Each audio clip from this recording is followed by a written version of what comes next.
capítulo 30.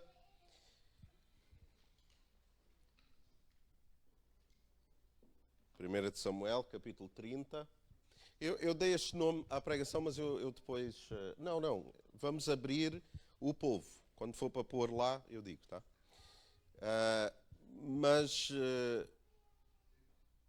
Primeira de Samuel, capítulo 30. Mas deixem-me partilhar alguma coisa antes, contextualizando também.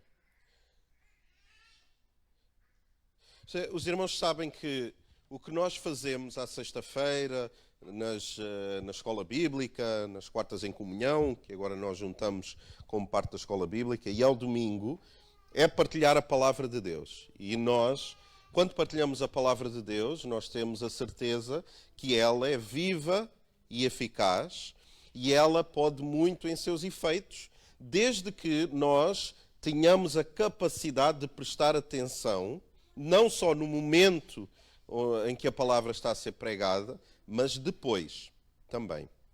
Eu lembro-me de um versículo, Lucas 2,19, aqueles que gostam de tirar apontamentos, em que diz que depois de os anjos e os pastorzinhos terem falado com Maria, falaram tanta coisa à vida dela, que a Bíblia diz que, mas Maria guardava todas essas palavras e refletia em seu coração.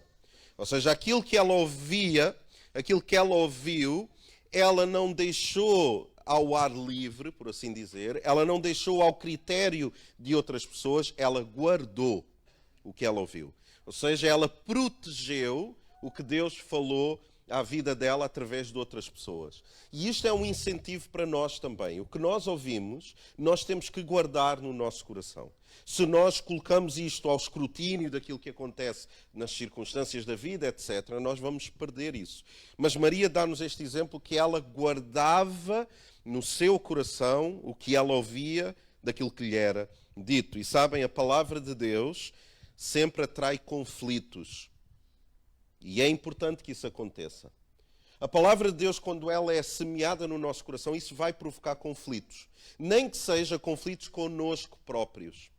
Eu lembro-me de várias conversas que eu tive ao longo da minha vida com algumas pessoas, e que quando eu explicava o Evangelho puro e simples, não uma negociata, não se tu deres 10, Deus vai-te dar 20, e se tu te portares bem, Deus vai-te abençoar. Não. O Evangelho...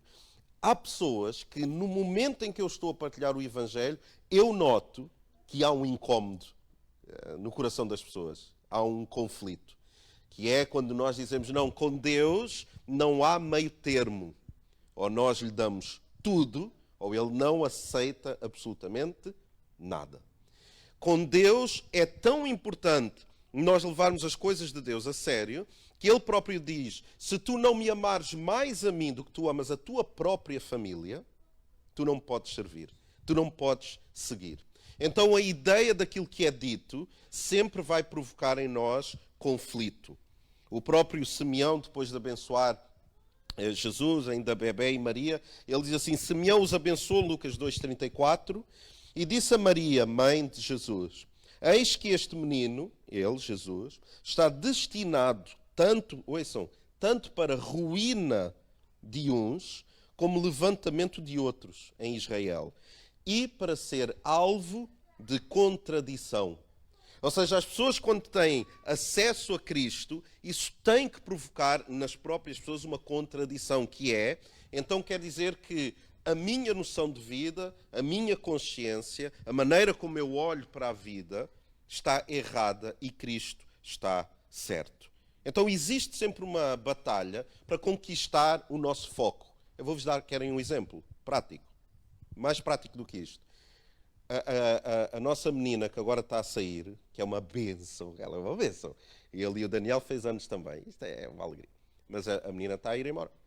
Enquanto eu estava a falar há pouco, a menina levantou-se e montes de irmãos distraíram-se e olharam, ficaram todos. Tipo, o que está a acontecer? E sabe o que é que acontece? Quando nós nos distraímos, não, eu estou a dar só um exemplo, quando nós nos distraímos tempo suficiente, Deus pode estar a falar connosco. Naquele momento há alguma coisa tão importante e aquilo escapa-nos. Porque nós não entendemos que há uma batalha para o nosso foco. Vejam que eu vou... Qual é o microfone que eu posso pegar, Júnior? Daqui ao pastor isso. Vejam só este exemplo desta parábola. Que o pastor Eliseu vai ler para nós. Fica aqui. Não há problema. Ok. Lembrem-se sempre que aquilo que eu estou a dizer é o que Cristo fala, só que ele fala de uma maneira, ele conta histórias. Né? E eu acho muito interessante que a ideia de Cristo é esta. Quando ele quer ilustrar uma coisa muito importante, ele como que... Não se distraiam, está bem? Eu estou Era como se ele dissesse assim: eu vou-vos explicar uma coisa tão importante, mas como vocês não percebem muita coisa, eu vou-vos contar uma história. Era uma vez. É o que Jesus faz. Só que na palavra aparece como parábolas. Né? E eis que ele está a explicar uma parábola. Então a parábola sobre a distração e a importância da palavra de Deus em nós, Cristo faz desta forma. Sim. Qual é o capítulo e o versículo? 13, Mateus 13, pode ser do versículo 4. Só o versículo 4? Pode ser, depois a gente avança um bocadinho mais.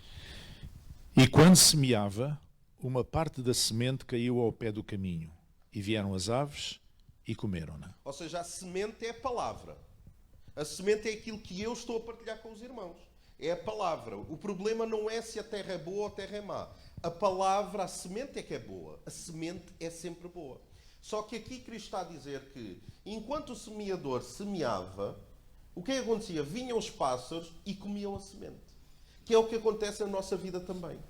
Nós ouvimos aquilo que está a ser dito, mas existe logo um conflito, que é o inimigo vem e tenta roubar a semente que Deus quer colocar no nosso coração.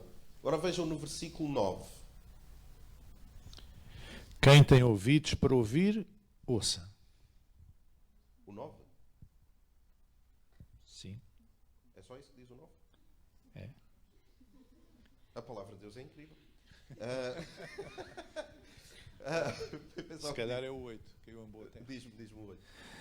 E outra parte da semente caiu em boa terra e deu fruto, um a 100, outra a 60 e outra a 30. Ok, vamos para o 24 então. Então lembrem-se, quando o pastor vai para o 24, lembrem-se que a semente é o alvo do inimigo também. Então tudo o que nós falamos aqui, o inimigo tenta vir e roubar.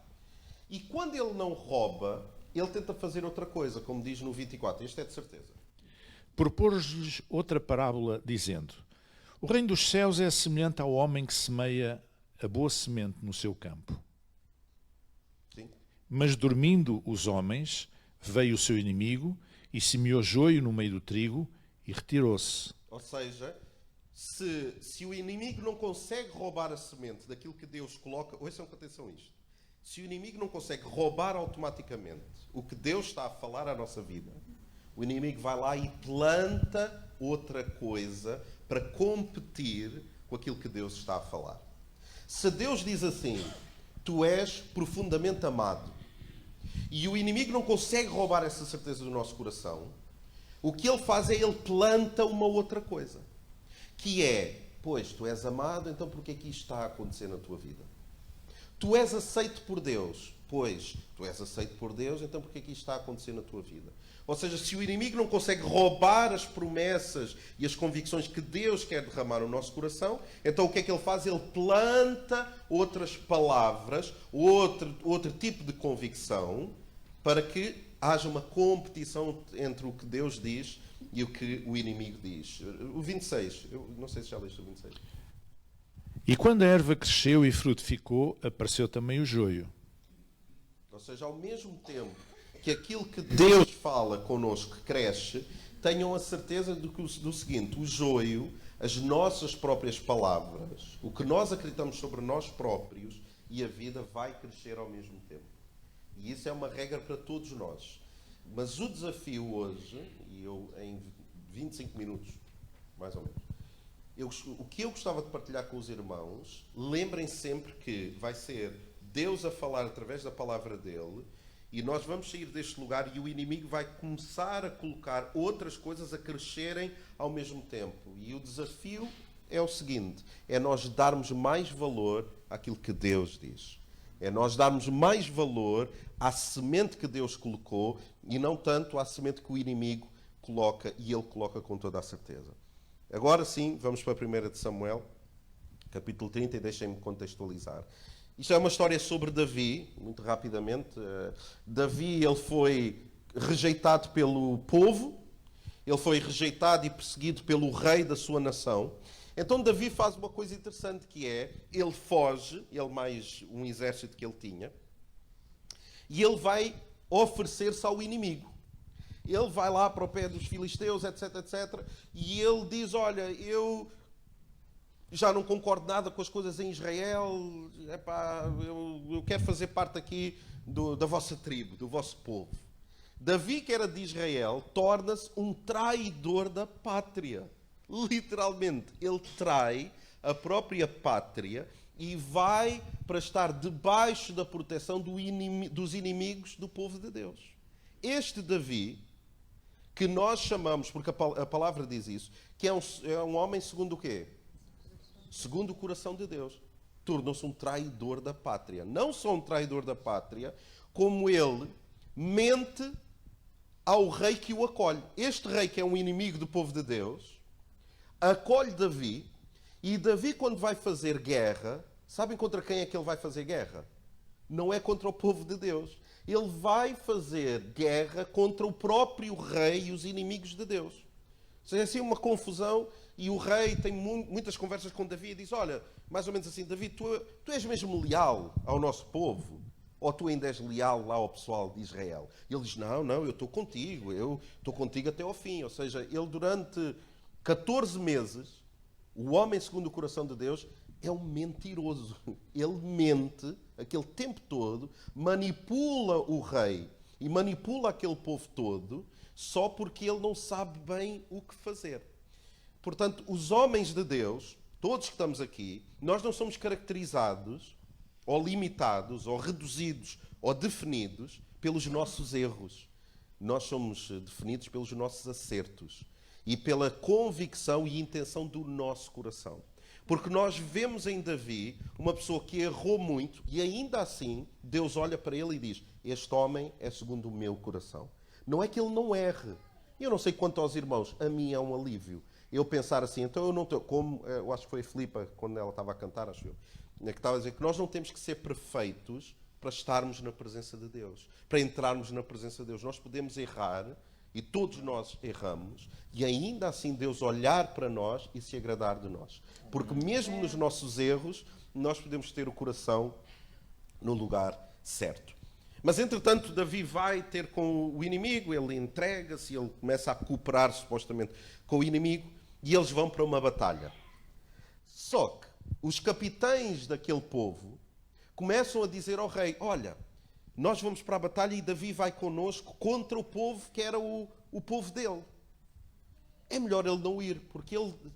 E se ele muda de ideias? Ou seja, ele já traiu o povo dele. Por que ele não há de trair-nos a nós e voltar para o povo dele? Então é melhor ele não vir à batalha. Ou seja, agora vejam, Davi é rejeitado pelo próprio povo, pelo rei do povo dele, e agora é rejeitado pelo inimigo. Ou seja, é de todo um mau dia, quando tu és rejeitado pelo teu próprio inimigo. Então ele volta para a sua cidade natal não, uma cidade onde ele estava a viver, e esse texto que nós vamos ler agora. Sucedeu, pois, agora sim, vamos lá. Sucedeu, pois, que, chegando Davi e os seus homens ao terceiro dia a Ziglag, era a cidade que eles moravam lá, já os amalequitas... Podes-me dar o microfone? Eu estou aqui com este microfone. Estava a ouvir o som do cabo. Então, já os amalequitas, que são os inimigos, tinham dado com ímpeto contra Sul, a Ziglag, e esta ferido e queimado. Ou seja, eles voltam para a cidade deles e a cidade está toda destruída. E tinham levado cativas as mulheres que lá se achavam, porém a ninguém mataram, nem pequenos nem grandes, então somente os levaram consigo, levaram o povo todo que estava lá refém e foram o seu caminho. Davi e os seus homens vieram à cidade, e ela queimada, e suas mulheres, seus filhos, suas filhas, tinham sido levados cativos. Então Davi e o povo que se achava com ele ergueram a voz e choraram, até não terem mais forças para chorar. E este é o meu primeiro ponto Eu tenho 3 pontos para partilhar convosco, 4 como uma conclusão. Mas o meu primeiro ponto é este. Uma pessoa forte, isto pode parecer um paradoxo, mas uma pessoa forte é alguém que sabe lamentar. É alguém que sabe dizer quando as coisas não estão a correr bem. É alguém que não tem problemas em chorar se for preciso, em humilhar-se, em pedir ajuda, em procurar ajuda. Uma pessoa forte é alguém que diz a outra pessoa: eu preciso que tu me ajudes. Olha, eu não estou bem, eu preciso. Vocês conhecem pessoas que estão destruídos, quebrados, mas não pedem ajuda? Sim ou não? Há pessoas que é assim. E isso não é uma característica. Eu, por exemplo, estava a falar com os meus pais, e há muitos familiares vossos que passaram por isso. Que há uns anos atrás, graças a Deus isso mudou, há muitos anos atrás, a característica, por exemplo, de um homenzão, um português, forte, era que ele não ia ao médico. Era assim. Eu falo com os meus pais e eu digo assim: como é que o meu avô morreu?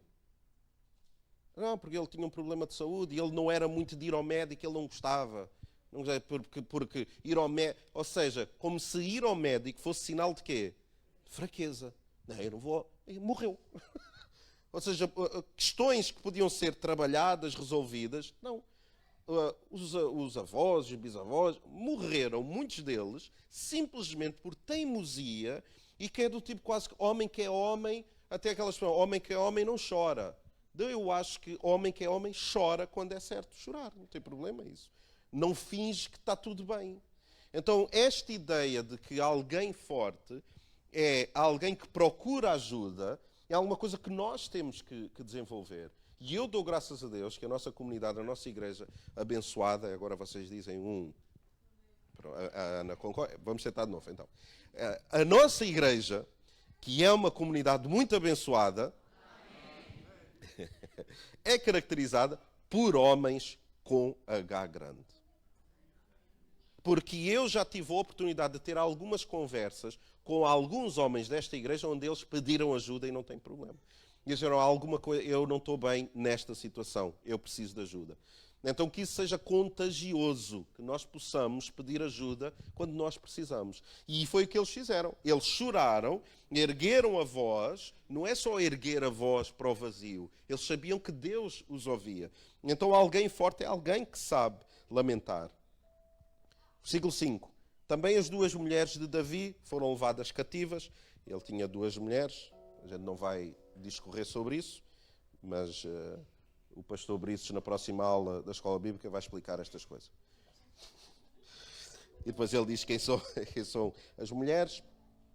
Depois diz no versículo 6, Davi muito se angustiou, pois o povo... Lembre-se que Davi foi rejeitado pelo povo dele, pelo rei dele, agora foi rejeitado pelo próprio inimigo, e agora veja o que é que diz. Pois o povo falava de apedrejá-lo. Pois até o próprio exército dele queria matar Davi, porque estavam em amargura, cada um por causa dos seus filhos e das suas filhas. O meu segundo ponto é que alguém forte, naquilo que contempla a espiritualidade, é alguém não só que se sabe lamentar, mas é alguém que sabe sofrer ou receber injustiça. É alguém que sabe, com elegância, sofrer injustiça. Vocês acham que era justo Davi estar a receber ameaças que o iam matar quando ele só estava a fazer o bem àquelas pessoas? Quer dizer, ele ajuda aquele exército. Há alguma coisa que ele não controla, acontece. E o povo que está com ele quer matá-lo. E eu também não sei se já aconteceu convosco. Nós ajudarmos alguém, nós estarmos na disponibilidade de ajudar alguém e nós é que somos mal falados. Como assim?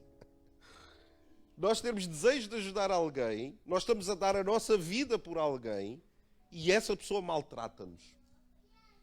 Mas é esta elegância da alma que nós devemos desenvolver, que é, nós devemos aprender a receber injustiça.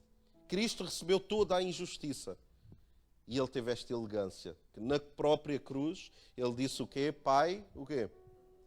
Perdoa-lhes. Eles não sabem o que é que estão a fazer. É injusto. Ah não, mas pastor, o pastor não conhece a minha história. Não, o pastor não conhece é o nível de injustiça. Eu não preciso de conhecer. O princípio serve para todos. Nós devemos aprender a receber injustiça. e não pagar o mal com o mal, mas pagar o mal com o bem. Se custa, custa. Mas nós temos que aprender a fazer isso também. Número 3. Ainda que debaixo desta ameaça de morte, o versículo 6 diz assim: porém Davi se fortaleceu no Senhor. Número 3. Alguém com características fortes é alguém que sabe fortalecer-se no Senhor. Ele não foi buscar solução na sua família, ele não foi buscar solução nas coisas à volta dele, ele não foi buscar solução nas suas estratégias e inteligência emocional, ele não foi ler mais um livro de autoajuda e de quão incrível eu consigo ser, os 5 passos para eu ser o meu melhor eu, não sei lá, ele não fez nada disso, ele fortaleceu-se no lugar certo, com a pessoa certa, ele fortaleceu-se no Senhor. E nós às vezes temos esta tendência de que Deus torna-se o último reduto. Nós só vamos à presença de Deus quando não temos mais nada à nossa volta. Mas o convite é que nós devemos procurá-lo como prioridade. Ele deve ser a primeira coisa que nós fazemos. Nós não podemos esgotar todos os recursos e só depois é que vamos ter com Deus. Não, nós devemos primeiramente fortalecer-nos em Deus. E como é que ele se fortaleceu? Diz a palavra. Disse Davi a Abiatar, o sacerdote, filho de Aimeleque: traz-me aqui a estola sacerdotal. E Abiatar a trouxe a Davi, ou seja, era uma maneira de ouvir a Deus. Não vou explicar muito, mas ele preparou-se para ouvir Deus. E diz no versículo 8, então consultou Davi ao Senhor, dizendo: irei eu perseguir o bando? Será que eu vou alcançar? E respondeu-lhe o Senhor: persegue-o, porque de facto o alcançarás e tudo irás recuperar. Ou seja, ele perguntou: Senhor, é para insistir nisto? É para insistir neste assunto? É para insistir, isto vai ter uma reviravolta? Ele não assumiu que ele tinha que ir perseguir as pessoas que destruíram a cidade. Ele perguntou a Deus: é para fazer isso? É uma pergunta que nós devemos fazer. Senhor, é para insistir nisto? É para insistir neste negócio? É para insistir nesta relação, nesta amizade, nesta postura? É para insistir? Ou é para recuar? Porque o desafio também é quando Deus diz para nós largarmos mão, quando Deus diz para nós desistirmos de alguma coisa, será que nós conseguimos desistir dos nossos projetos, daquilo que nós ambicionamos? E se Deus quer mudar os nossos planos? E Deus diz para ele ir, e ele vai. Mas ele primeiro tem que fortalecer-se no Senhor. Então deixa Deus prosperar a tua alma antes de prosperar os teus caminhos. Antes, Davi podia ter ido logo perseguir quem queimou a cidade, ele não fez isso. A alma dele tornou-se próspera porque ele buscou a Deus. Portanto, nós devemos falar à nossa alma, como eu falei na sexta-feira também. Nós falamos constantemente. Sabem quem é que fala mais connosco? Somos nós próprios. Nós falamos constantemente connosco próprios. Então convém que esses diálogos sejam bons diálogos. E que sejam diálogos que falem à nossa alma. Como Davi fala no Salmo 103, 1. Podes pôr o Salmo, sim. Vejam a indicação que Davi dá à própria alma dele. E ele está a fortalecer-se no Senhor. Ele diz: bendiz a minha alma ao Senhor. Ele não diz se der jeito, se estiver tudo a correr bem. Não, ele é como se ele tivesse uma exigência para com ele próprio. Bendiz a minha alma ao Senhor e tudo o que há em mim, bendiga o seu santo nome. Quer eu conheça a música, quer eu não conheça a música, quer eu esteja alegre, quer eu esteja triste, quer eu esteja com saúde, sem saúde, animado, deprimido, não, eu vou bendizer ao Senhor. Então, para nós, há chaves que só rodam, há coisas que nós só alcançamos quando nós descobrimos este segredo na presença de Deus, que é, por exemplo, canta para Deus. Quando nós estamos juntos, nós temos que cantar, porque isso é alguma coisa que muda a nossa disposição espiritual também. Nós temos que dar passos em direção daquilo que nós precisamos de concretizar na nossa alma. E ele no versículo 2 volta a dizer: bendiz, ó minha alma, ao Senhor, e não te esqueças de nenhum dos seus benefícios. É Ele é quem perdoa todas as tuas iniquidades. Ele está a falar para Ele próprio. E quem sara todas as tuas feridas ou enfermidades. Quem da cova redima a tua vida e te coroa de graça e misericórdia. No Salmo 42, 5, ele pergunta: por que estás abatida, ó minha alma? Por que te perturbas dentro de mim? Nós temos que fazer alguns diálogos connosco próprios para chegarmos a algumas conclusões. Se nós vivemos a vida só de dia a dia, de hora a hora, de desafio em desafio, de situação em situação, nós não desenvolvemos a capacidade de olhar para dentro. Mas Davi ensina-nos isso. Ele diz, é como se ele estivesse a perguntar: porquê é que tu estás abatido? Ok, vamos ter uma conversa a dois. Porquê é que tu estás tão deprimido? Porquê é que tu estás tão abatido? E depois ele responde à própria alma: espera em Deus, pois ainda o louvarei, a Ele que é o meu auxílio e Deus meu.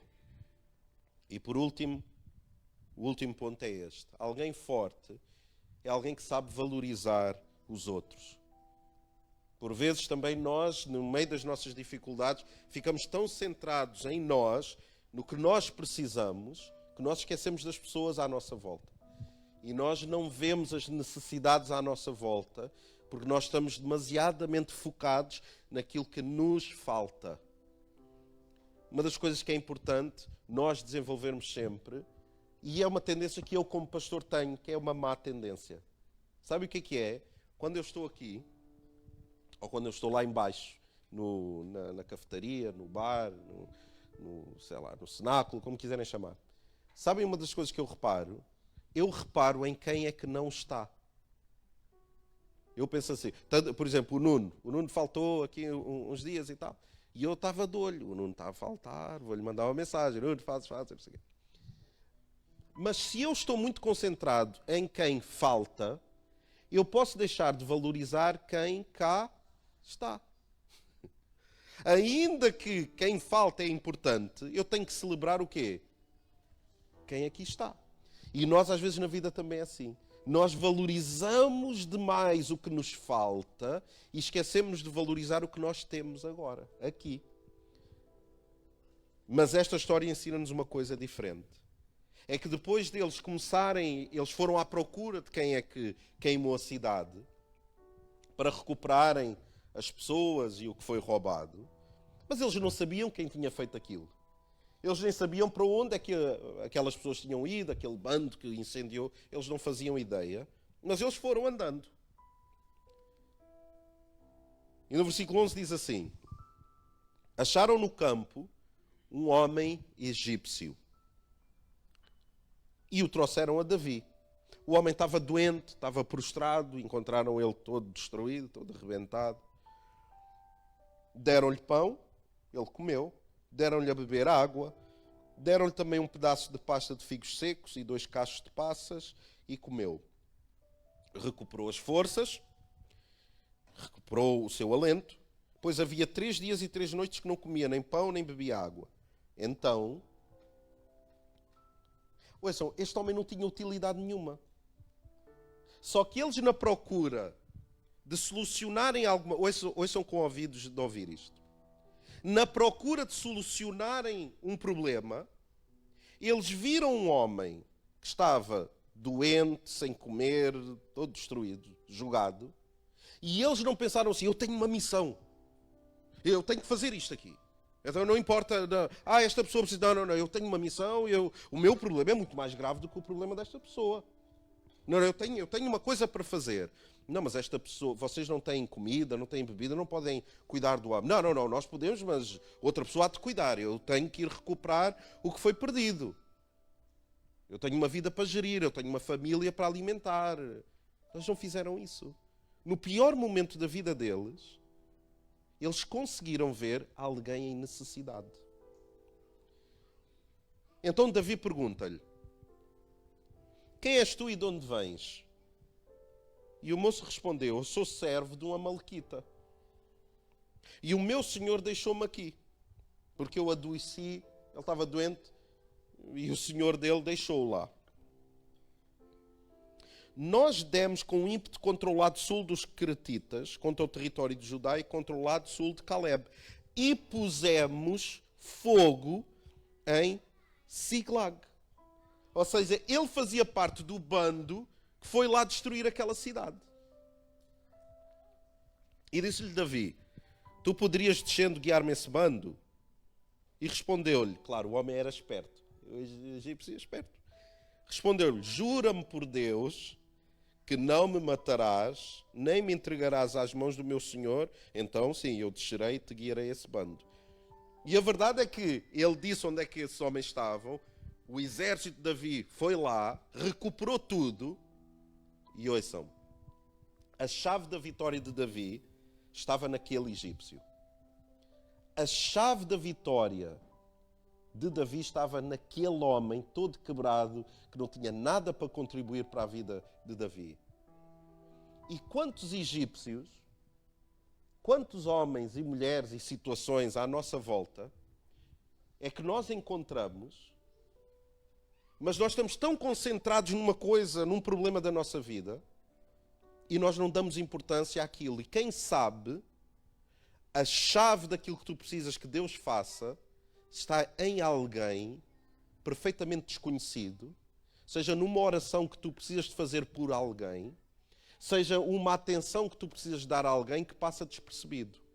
A chave, às vezes, da nossa vitória está em nós valorizarmos os outros.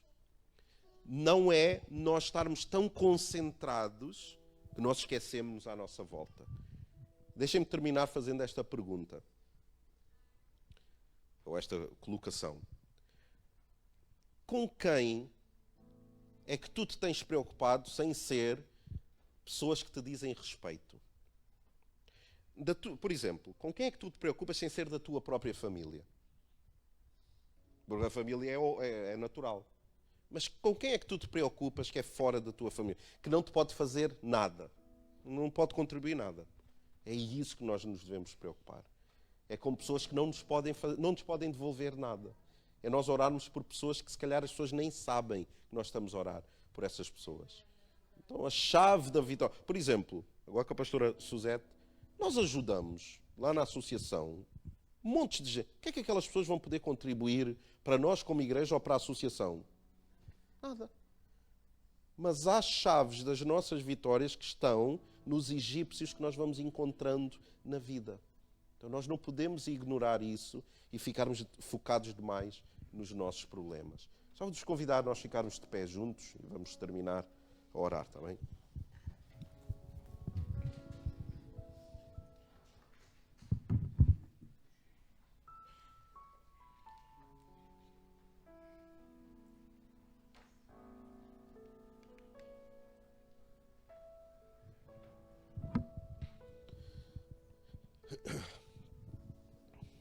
Eu gostava que nós pudéssemos pensar em alguém que nós podemos orar. Eu gostava que hoje nós não orássemos por nós.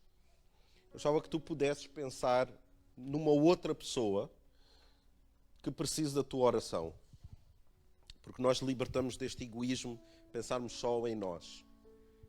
E eu gostava que nós pudéssemos orar, está bem? Cada um no seu lugar, na linguagem do seu coração.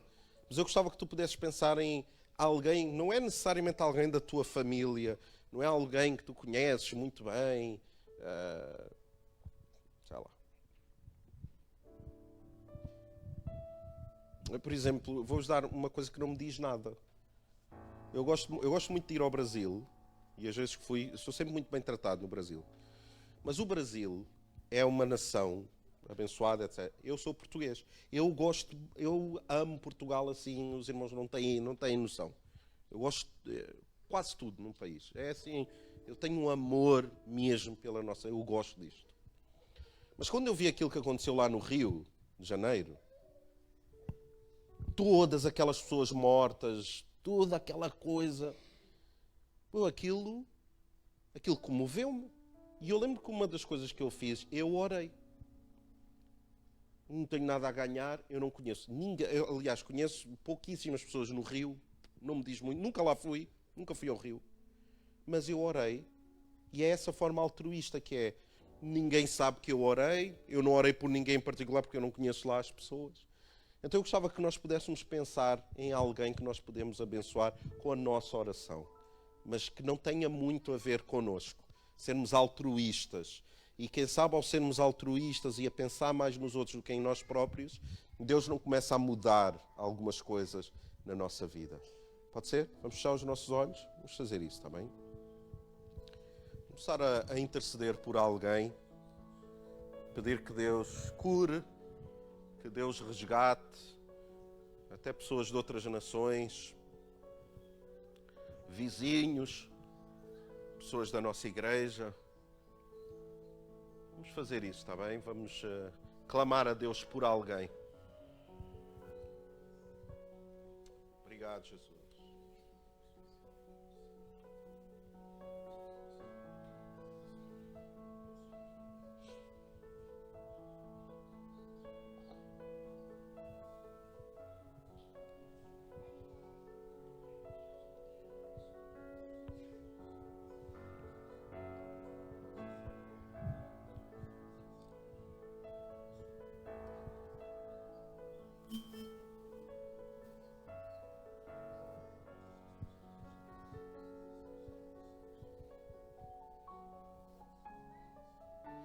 Amém. Senhor Deus, obrigado pelas pessoas que Tu tens colocado à nossa volta e que Tu tens colocado de forma estratégica também. Obrigado por este exemplo deste homem egípcio que o cuidado, a compaixão, a misericórdia desinteressada conseguiu com que Davi alcançasse vitória. Então ajuda-nos a praticar a mesma compaixão, a mesma misericórdia com as pessoas à nossa volta, quando nós percebemos que elas necessitam de ajuda também. Ajuda-nos a não ficarmos tão afogados nas nossas questões, nos nossos problemas, naquilo que não está a correr tão bem, que percamos o foco de vermos as pessoas à nossa volta.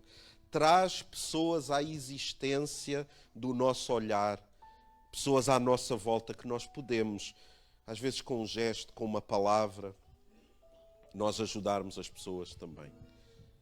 Nós te pedimos isso no nome de Jesus. Amém. Eu gostava que nós pudéssemos guardar isto, como eu falei no início.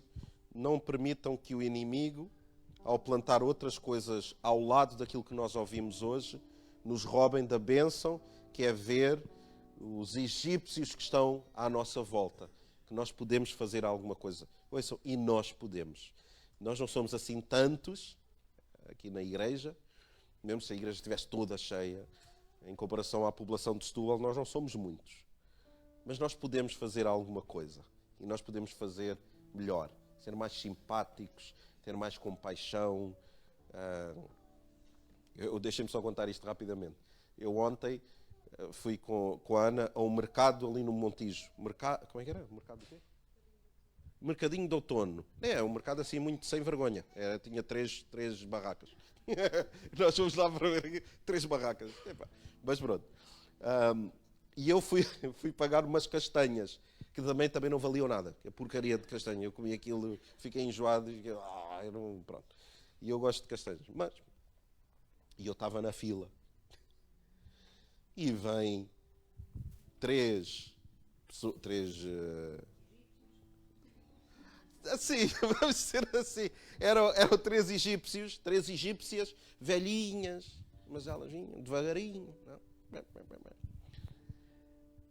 E, Chipenda, uma delas põe-se à minha frente.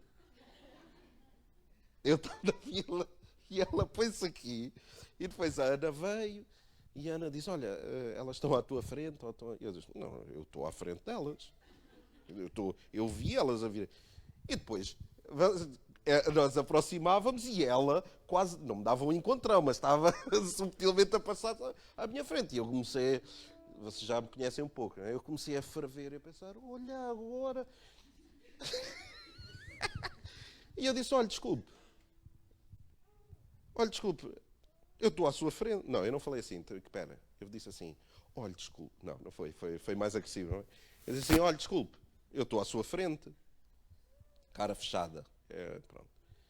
E a pessoa disse assim, não está não. disse assim, mas eu vi você vir dali. E ela diz assim, mas eu também o via vir. E eu comecei-me a rir, porque às vezes quando eu fico assim um bocado chateado, eu às vezes rio. E eu comecei-me a rir e eu disse, senhora, que mentirosa. Ai, que mentirosa. E eu falei para a Ana, como uma mentirosa. Porque ela estava mesmo a mentir. Só que depois no carro, a gente estava a falar, e ele disse assim, fui muito mal. E ela disse, sim, foi um bocado mal, chamaste mentirosa à pessoa.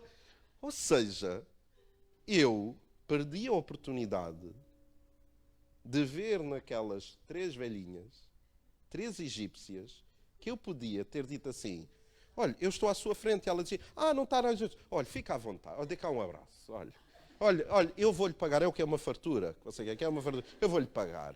Porque se calhar aquela pessoa precisava de um abraço e de um carinho. E o que levou foi a dizer, sou mentirosa. Mas isto acontece-nos no dia-a-dia. Nós temos é que ter a capacidade de reconhecer que espera aí, quem sabe é um egípcio. Quem sabe eu em ser simpático, posso estar a ser injustiçado, mas eu ao ser simpático, esta pessoa ganha o dia. E quem sabe Deus começa a resolver coisas em mim, enquanto eu cuido dos outros. E esse é um grande recado. Reconheçam os egípcios à vossa volta, sejam amáveis, para que Deus possa amá-los, tal como Ele nos ama a nós também. Deus ricamente vos abençoe.